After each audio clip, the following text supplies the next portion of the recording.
So let's start your next topic, that is the okay. So we have covered, that is the welded. We have covered welded connection, tension member, compression member.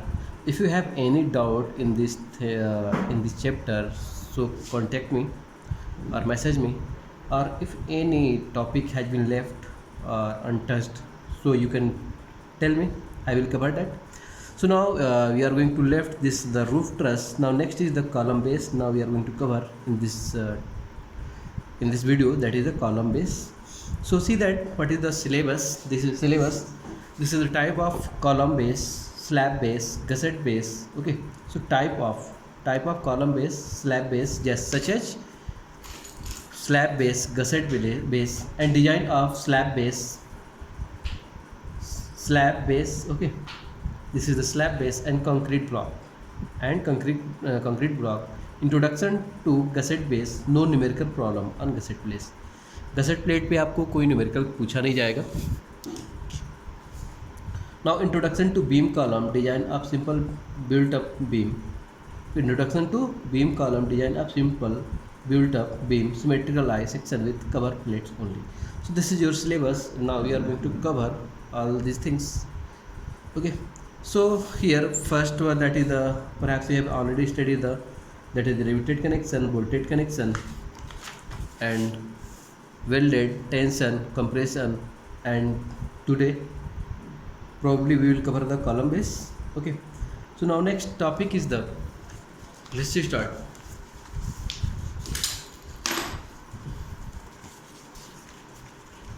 Water. See that. So column base. So do you see? शायद दिख रहा होगा आप लोग को. So now here column base. Steel column are normally supported over concrete block. Okay. So यदि आपने कभी रेलवे स्टेशन या आप कभी रेलवे स्टेशन पर गए होंगे,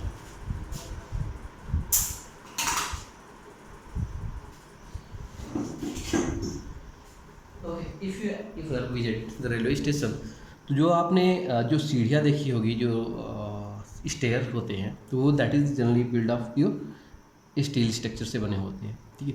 तो जो उसके जो कॉलम होते हैं वो फाइनली कहाँ रेस्ट होते हैं, वो रेस्ट होते हैं, उसके कॉलम होते हैं वो फाइनली जाके एक प्लेट होता है उस पर रेस्ट हो जाते हैं, और उस प्लेट के नीचे कंक्रीट ब्लॉक होता है. ठीक है. समटाइम्स आपने देखा होगा जब लोड कम होता है तो उससे डायरेक्टली वो ये आपका कंक्रीट बेस हो गया. इसमें से क्या होता है, ये जब कंक्रीट ब्लॉक करते हैं उसी समय क्या करते हैं, इसे नट बोल्ट जाम कर देते हैं, और ऊपर से हम लाके जो भी हमारा कॉलम है या फिर इस पर प्लेट लगा देते हैं, और उसको प्लेट के ऊपर यहाँ पे एंगल सेक्शन से या फिर जो भी सुटेबल है उससे हम क्या करते हैं, वेल्ड कर देते हैं. तो आपको एटलीस्ट विजिट करना होगा या देखना होगा, so that you can better understand. Okay, so आप लोग यदि कोई पॉसिबल है तो आप या फिर यूट्यूब पे ही सर्च कर लो. यूट्यूब पे आप you can see the video of your railway bridge. ठीक है, आप थोड़ा सा देखोगे, पिक्चर देख लो तो आपको क्लियर हो जाएगा. So now here again it says the steel column are normally supported over concrete blocks. However when the load supported by this column are large. ठीक है, जनरली क्या होता है, कंक्रीट ब्लॉक से ही सपोर्टेड होता है, बट यदि जब लोड बहुत ज़्यादा हो जाता है इस पर, and the bearing pressure of concrete from below is insufficient to resist the load. Okay, और जो bearing pressure है, okay, और जो कंक्रीट का bearing pressure है वो insufficient रहता है, मीन्स अभी मैं एक्सप्लेन करूँगा. सो insufficient है to resist the load, they may fail. तो क्या हो सकता है उस केस में, ये फेल हो सकता है. So therefore it is normally practice to distribute the column load on the steel base plate which are placed over this concrete blocks. Okay, so first case में क्या है कि जब हम डायरेक्टली सपोज दैट ये कॉलम आ रहा है, so that is the column. What column means, that is the I section. If you see that the plan, so this is the I section. ये आपकी आई सेक्शन है, और ये directly suppose that ये आपका block है और इस पर सपोर्टेड है. तो क्या होगा, यदि बेयरिंग कैपेसिटी एक लिमिटेड हो जाएगी, यदि कंक्रीट है तो उसकी लिमिटेड हो जाएगी, और उस पर जब लगेगा तो यदि इस पर ज़्यादा लोड आ रहा है, see that area is little, very little as compare to this. तो क्या जैसे हमारा एरिया कम होगा तो फोर्स इंक्रीज करेगा, तो क्या होगा, स्ट्रेस इंक्रीज करेगा. सो यार जब हम कि कभी कंक्रीट बेस की बात करते हैं तो इससे एक लिमिटेड होती है। तो क्या होगा, जब इस पर स्ट्रेस ज़्यादा होगा, परमिसिबल स्ट्रेस कंक्रीट से ज़्यादा हो जाएगा, तो क्या करेगा, ये जो हमारा कंक्रीट पे जो कंक्रीट है वो ब्रेक कर जाएगा। ठीक है, ये केस है जब ये हमारा जो कॉलम है वो सिर्फ कंक्रीट पे लाई कर रहा है, सीधे हमने कंक्रीट पे ले जाके उसे फिक्स कर दिया। सो दूसरा केस तो क्या होता है, ये कंक्रीट हमारा ब्रेक कर जाएगा। दूसरा केस क्या है कि यदि सपोज डेट हमारा हमारा जब हैवी लोड आता है तो नॉर्मल प्रैक्टिस हो गया है कि जो हमारा पहले हम क्या थे, ये है गया हो गया, अभी आप कहीं भी देखोगे तो पहले कंक्रीट ब्लॉक होगा, उसके ऊपर क्या करते हैं, प्लेट लगा देते हैं। ठीक है, उसके ऊपर हम जब आता है तो उसके ऊपर हम ये जो भी बीम आ रही है उसको हम रेस्ट कर देते हैं, जिससे क्या होगा, सी दैट अब हमने क्या किया, जो ये कॉलम आ रही है आई सेक्शन की, वो एरिया, अब ये स्टील सेक्शन, ये हो गया स्टील सेक्शन का, और ये हो गया कंक्रीट सेक्शन।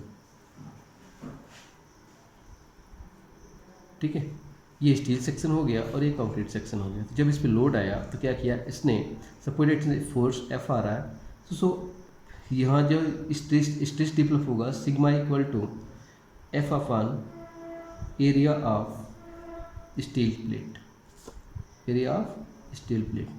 सो रिलेटिवली ये कम हो जाएगा as compare to this.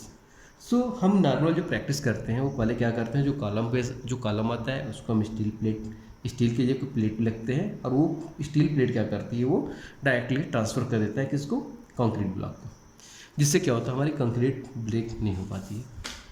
So now here,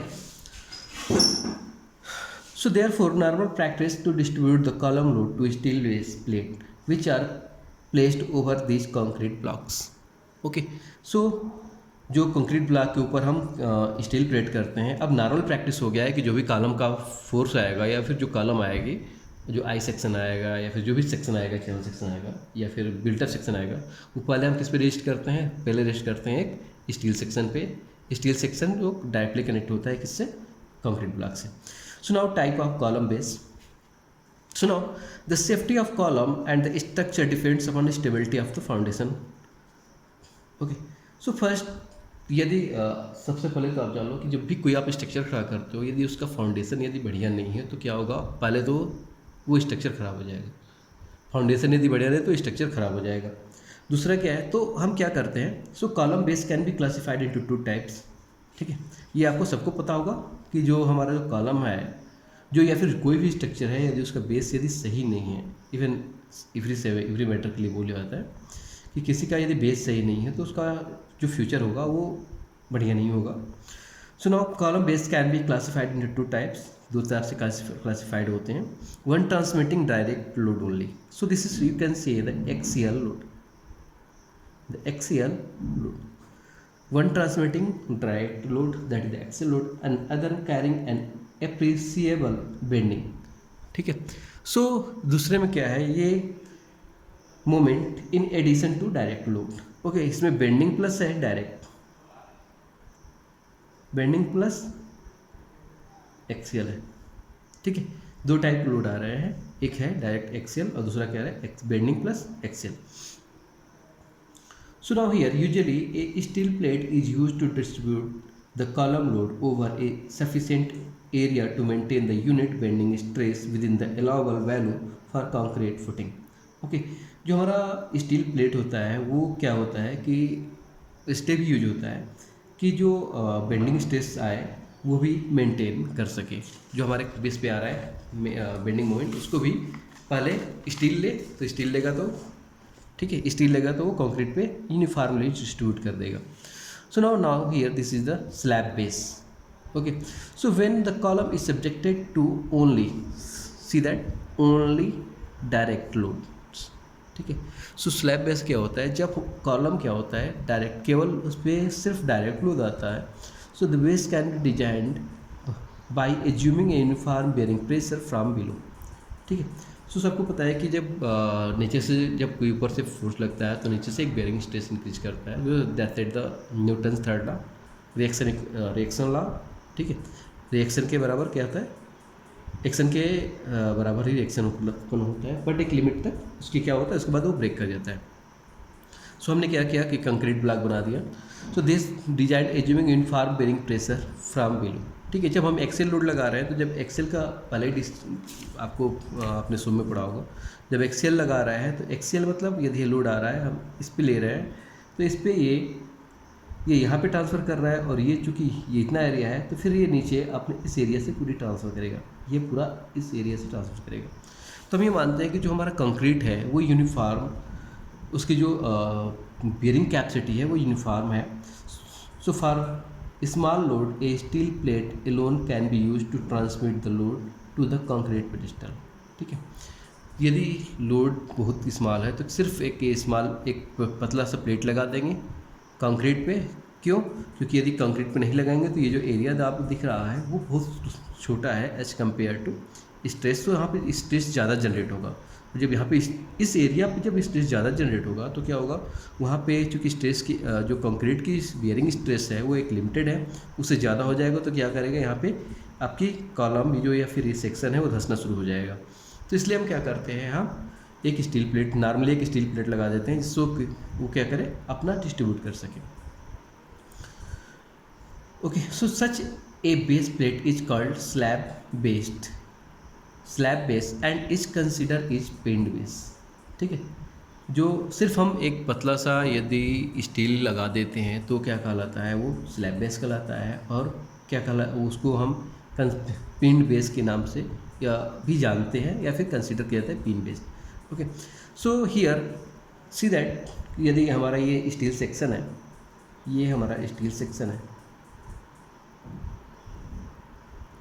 और ये हमारा I section that is the column, this is the column. यदि हम जब हम इसे पुटअप करते हैं तो what is the first ray, A that is the greater overhang. A is the जो सबसे ज़्यादा ओवरहैंग होगा that is the greater of A होगा, और B is the smaller overhang. So इसका एक्स एक्स और वाई वाई कोई संबंध नहीं है, जिसका ज़्यादा होगा, जो ज़्यादा ओवरहैंग होगा वो ए होगा, और जो स्मॉल ओवरहैंग होगा मतलब जहाँ पे हम देखेंगे एरिया मतलब लेंथ जिसका ज़्यादा होगा, तो इस कॉलम बेस यदि ए ये ज़्यादा हो रहा है तो ए होगा, यदि इस एंड पे यदि एरिया लेंथ ज़्यादा हो रहा है तो ये ए होगा। ठीक है, सो एक्स वाई से कोई मतलब नहीं है, जहाँ भी ज़्यादा ओवरहैंग होगा उसको ए बोलेंगे, जहाँ पे भी स्मॉल ओवरहैंग होगा उसको बी बोलेंगे। So now T that is thickness of base place, T is the thickness of base place that is the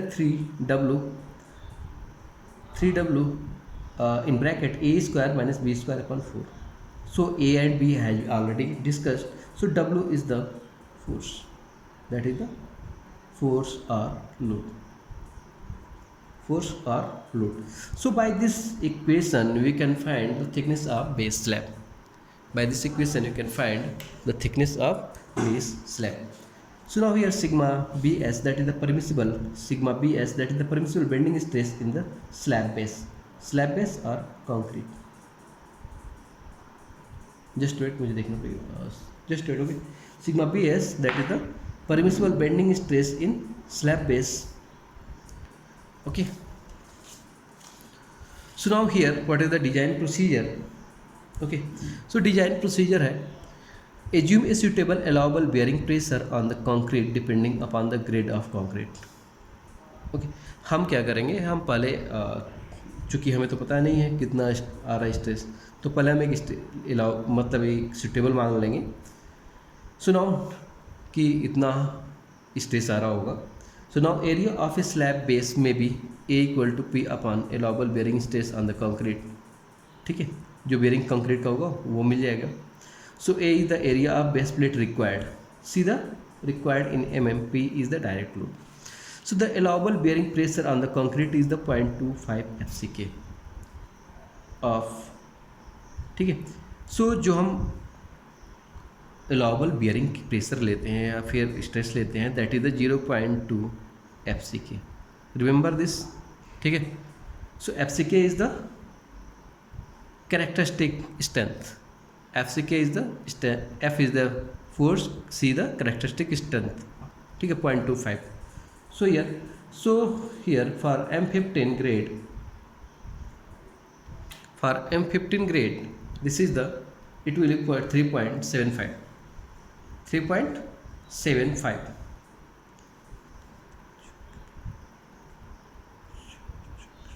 okay 3.75 newton per M square.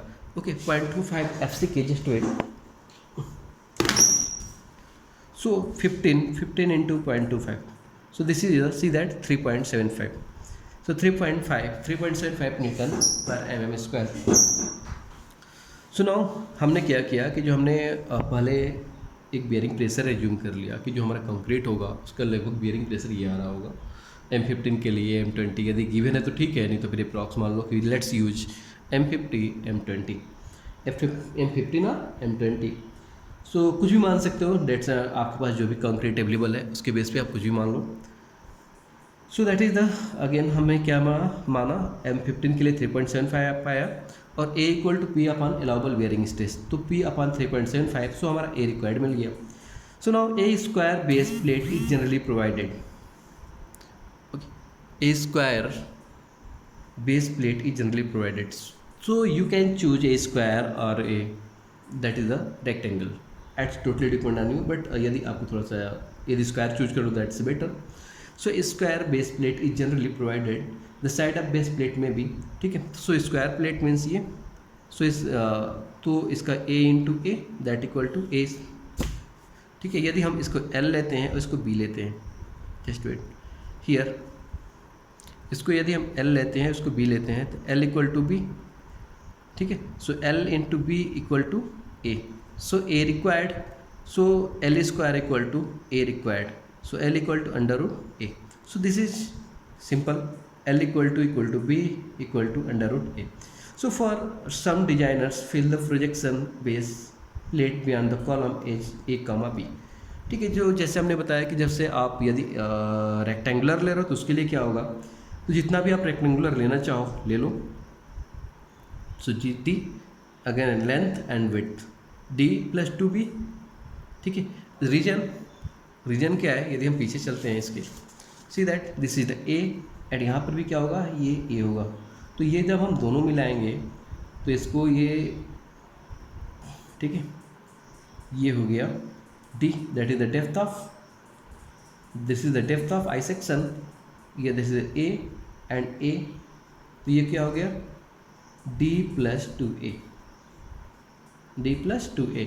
और यदि हम इधर चलते हैं तो ये that is the width of the first, ये क्या हो जाएगा आपका B that is the width of the I section, and now this is your again this is B and this is B, so 2B plus okay B width of web, that is the width of I section, okay। So that is again, so D that is the depth of the I section plus 2B, B naught or BI कुछ भी आप लिख सकते हो plus 2A जो भी है equal to A। So L equal to length of base plate in mm, B equal to width of base plate, A is the bigger projection of the base plate already discussed, ठीक है। L is the length of the base plate, B is the width of the base plate and A is the bigger projection of the base plate, जैसा कि पीछे बताया गया beyond the column in mm। So B is the smaller projection of base plate beyond the column in mm। So now intensity of pressure W from the concrete,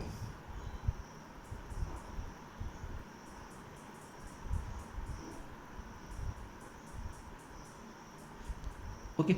So intensity of pressure W from the concrete W equal to P upon A1, okay। the intensity of pressure, अब हम क्या निकाल रहे हैं कि चूँकि हमने क्या किया, हम A निकल गए यहाँ से, जो हमने A निकाला, अब हम इसको चेक करेंगे कि जो W आ रहा है जो उस पर इंटेंसिटी, ओके थोड़ा सा लिसन, ये W क्या है, हम इसको हम चेक कर रहे हैं, यहाँ से हम ये हो गया चेक, और यहाँ पे हमने एज्यूम किया है, जो यहाँ पे हमने फर्स्ट एज्यूम किया है 0.25 FCK हमने यहाँ पे एज्यूम किया है कि हमारा, चलो ठीक है हम मान लेते हैं कि 0.35 जो स्ट्रेस होगा 0.25 FCK होगा, दैट इज 3.75 के हिसाब से हमने ए निकाला। अब ए के अनुसार हमने यहाँ पे डिजाइन किया L equal to under root A, तो हम क्या करते हैं कि L और B को थोड़ा सा इंक्रीज ही रखते हैं, कि जो स्ट्रेस है यहाँ पे चेक, जो ये जो W आ रहा है that should be less than जो यहाँ पे स्ट्रेस जो डेवलप हो, ओरिजिनल स्ट्रेस डेवलप्ड हो, वो जो स्टील जो कंक्रीट अपना स्ट्रेस दे रहा है उससे कम हो, जिससे क्या हो वहाँ पे जो स्ट्रेस ऊपर से आ रहा है वो कंक्रीट के स्ट्रेस से ज़्यादा ना हो, वरना फेल कर जाएगा। So now here the area of base plate provided in mm²। So now अब हम क्या करते हैं, चूँकि हमने डिजाइन कर लिया कि हमारा जो बेस प्लेट की जो प्लेट है उसकी विड्थ और लेंथ और विड्थ कितनी होगी। यदि हम स्क्वायर लें तो नो मैटर, यदि स्क्वायर रेक्टेंगुलर रहते हैं तो भी हम by using this method, that is the d + 2b and b + 2b 2a। जिधर भी आपको स्पेस मिले आप ऐड कर सकते हो, कोई मैटर नहीं है, बट यह याद रखिएगा a is the greater and b is the smaller, इतना याद रखिएगा। So now again we are going to find the thickness of base plate T equal to under 3W upon sigma bs a square minus b square upon 4, that is the thickness of base plate, ठीक है, equal to under 3W, that is the W is the again force, total load upon sigma bs a square minus b square upon 4. So this is for rectangular section or square section. So now sixth step is that if a solid round steel column is supported over a square base plate, ठीक है, यदि हम क्या करते हैं, यदि हम ना तो स्क्वायर लेते हैं ना तो फिर हम लेते हैं क्या रेक्टेंगल। अब यदि हम इसको सर्कुलर लेते हैं round over a square base plate, जो बेस प्लेट है, ओके, स्टील कॉलम क्या है, steel column this is your rounded है, स्टील कॉलम राउंडेड है, और ये जो हमारा स्टील का बेस क्या है, ये है या आपका दैट इज द रेक्टेंगुलर, ठीक है, ये बेस हो गया स्टील बेस, और ये हो गया कॉलम, ठीक है। If a solid rounded steel column, ये solid rounded steel column is supported over a square base plate, then the thickness of T equal to 10 90W upon 16 sigma bs b upon b minus d naught. So by this method you can calculate the thickness of your steel base. Okay, so now next is the gusset base. So what are the gusset base? So actually when I talk about the syllabus, there is no numerical on the gusset plate, so we are not going to write any value or design steps. Just know this is the introduction of your gusset plate. So gusset base, so when the load over the column base is too large, or when the axial load is accomplished with the bending moment, ठीक है, दो case में होता है। First case है कि बहुत ज़्यादा हो, और दूसरा केस क्या है कि यदि बेंडिंग मोमेंट जो है, जो एक्सियल लोड के साथ ही बेंडिंग मोमेंट आ रहा है, वो एक गसेट बेस इज प्रोवाइडेड, तो गसेट बेस प्रोवाइड करते हैं। It consist A base plate 2 gusset angle, ठीक है, एक बेस प्लेट, सो ये हो गया base plate 2 gusset angle, supposed ये आपका हमारा कॉलम है, ठीक है, ये हमारा क्या हो गया कॉलम, ये हो गया base plate, again 2 gusset angle, ठीक है, सो ये this is here gusset angle and angle, the gusset plate and the angle are placed on the flange. Okay, so I will let show you the figure of your gusset plate. So this is your gusset base. So see this, I am unable to draw all these things. So this is your column, this is your gusset plate, this is your gusset angle, this is your base. Okay, so यदि हम इसका side section देखें, front view देखें, so it will be like that. यदि side view देखें तो it will be like that. Okay, so यदि हम नॉर्मल से स्लैब बेस का देखें, so slab base is like that. Okay, so this is your base plate, this is your column, and to connect the base plate and the column, you have to use the plate angles. Okay,